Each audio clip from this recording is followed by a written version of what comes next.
Welcome to the Banker Lamp. Please enjoy the video. You'll start by making sure basic requirements are met so the fixes have effect. First, update Windows and enable Xbox Game Bar. This ensures system APIs are current.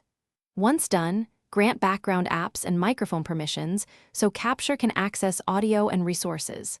Next, close the game bar and restart Explorer.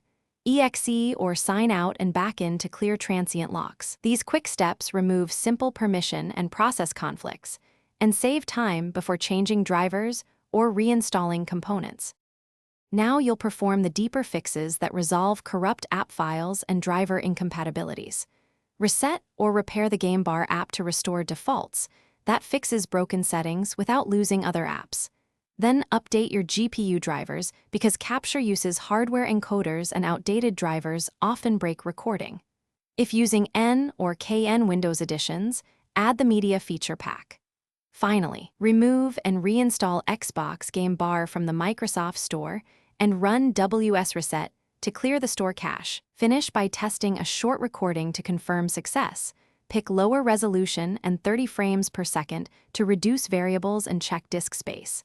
Make sure the Capture folder is writable and change it if necessary. If recordings still fail, disable other overlays and recorders and pause antivirus because conflicts commonly block Capture. As a final troubleshooting tip, run the Windows Recording or Hardware Troubleshooter and try a new user account to determine whether the problem is profile-specific before considering a clean OS repair. Thanks for watching. If this was helpful, leave a like and consider subscribing. See you next time.